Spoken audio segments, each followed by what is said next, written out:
Dopamine is a driver for us to seek things due to it making us feel happy. The amount of dopamine currently in your system objectively impacts how much you enjoy something at that exact moment. In this video, we're going to talk about how dopamine works and how to utilize this as a tool in your everyday life. So how do we get dopamine? What is dopamine derived from? Now, everyone has a baseline level of dopamine, and this is affected by both your genetics and lifestyle factors. As of September 2024, you can't genetically modify your genetics, but thankfully, you can change your lifestyle factors and therefore you can improve your baseline level of dopamine. How do we improve our baseline level of dopamine? Simple, really. Firstly, ensure you're getting sufficient amounts of quality sleep each night to restore your dopamine reserves. Secondly, have a good diet, as nutrients are essential for dopamine production as well as your body's function as a whole. Thirdly, ensure you're getting enough sunlight. This is a topic I'm making a video on next, so stay tuned for that. Fourthly, ensure you do movement and exercises of various kinds. Doing these 4 things every 24 hours will both maintain and elevate your baseline levels of dopamine. I want to quickly acknowledge that doing other protocols such as cold water immersion and NSDR, so non-sleep deep rest, every 24 hours can also provide numerous long-lasting dopamine effects too, but it's less fundamental to implement them in your daily life than the 4 things I listed previously. Now I've established what a baseline level of dopamine is, as well as what dopamine is itself, we will now talk about peaks and troughs, so increases and decreases that happen to that baseline level of dopamine.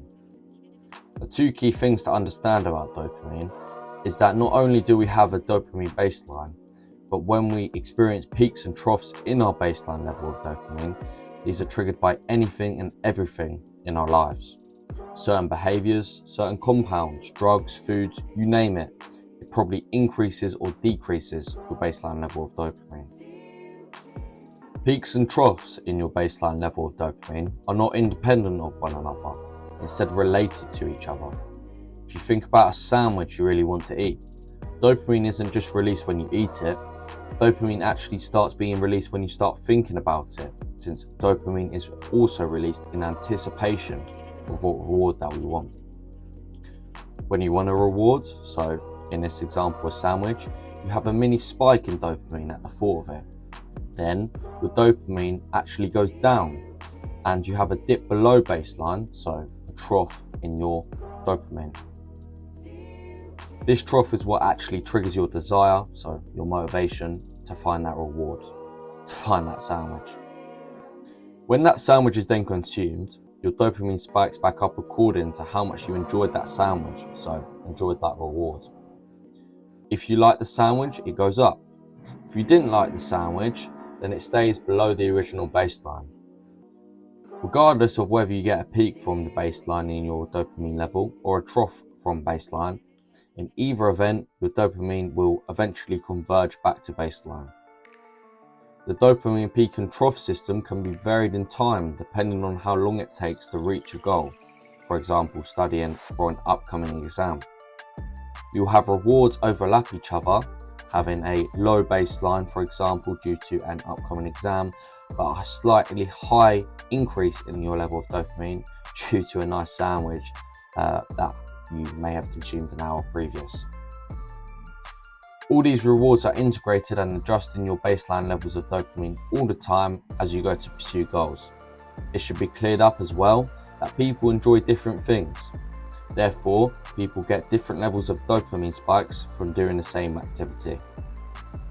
Now we've talked about how our dopamine baseline, as well as how peaks and troughs of dopamine from our baseline affect our body, let's talk about addiction. For reference, I'm defining addiction as the progressive narrowing of the things that give us pleasure. If you look at dopamine from a scientific perspective, this is exactly what addiction is. Now, you'll probably notice that things people are addicted to have very short gaps, generally, in dopamine spikes that accelerate in dopamine very fast. Addiction is often a habit that gives very quick and short-term gratification, and subsequently this teaches your dopamine system to expect and want very short gaps and dopamine peaks that accelerate very fast. It makes things very hard to pursue that take longer. In the case of cocaine, for example, it's a very fast and very large rise in dopamine, followed by a very steep drop and very deep trough in dopamine below baseline. Remember that drop below baseline triggers motivation for more, and this is one of the ways that addiction starts to occur, although if left alone, this trough will go back to baseline. The addiction will only cause more and more troughs and lower your dopamine levels even more.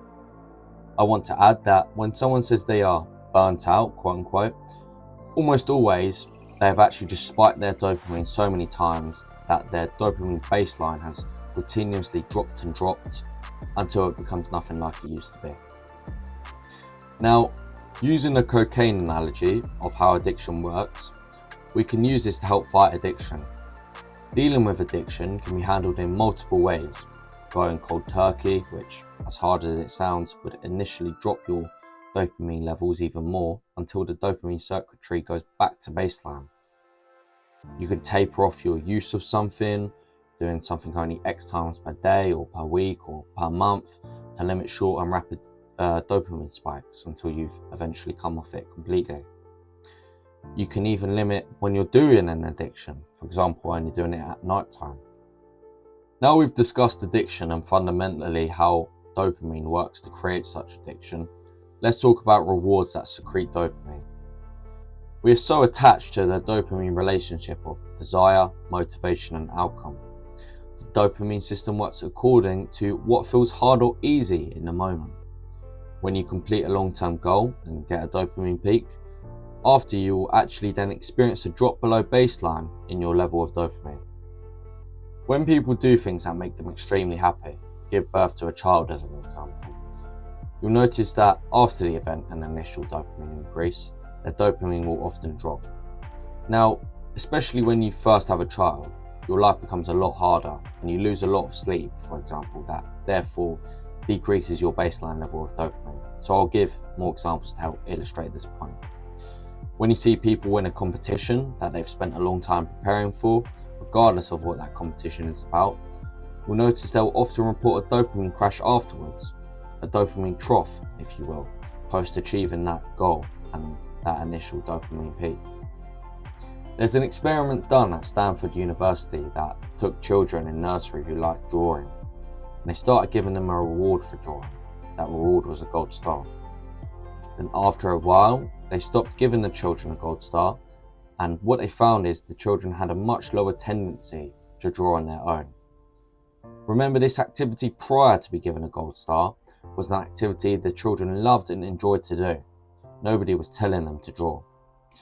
When we receive rewards for something, we tend to associate less pleasure with the actual activity itself. If you enjoy the process along the way, instead of simply focusing on the reward at the end, this eliminates that process. When we focus on only the trophy, only the grade, only the win, we undermine the entire dopamine process. It makes the work much more challenging and makes it much less likely for you to do the hard work in the future, and also often makes you feel less fulfilled when you achieve that goal. Before I conclude this video, I have some last notes. Unsurprisingly, engaging and pursuing healthy social connections triggers dopamine release. The evolution of our species, just like with any species, bonding with others and not being lonely has always been very important. It's why oxytocin, as an example, is released when we do things with people that we love. Close social connections that invoke things like oxytocin are essential to stimulate the dopamine pathways. Also, I just want to talk to the people that say, "Oh, when I have this, that's when I'll be happy." To that, I quote philosopher Immanuel Kant when he said, "Give a man everything he wants, and at that moment, everything is not everything."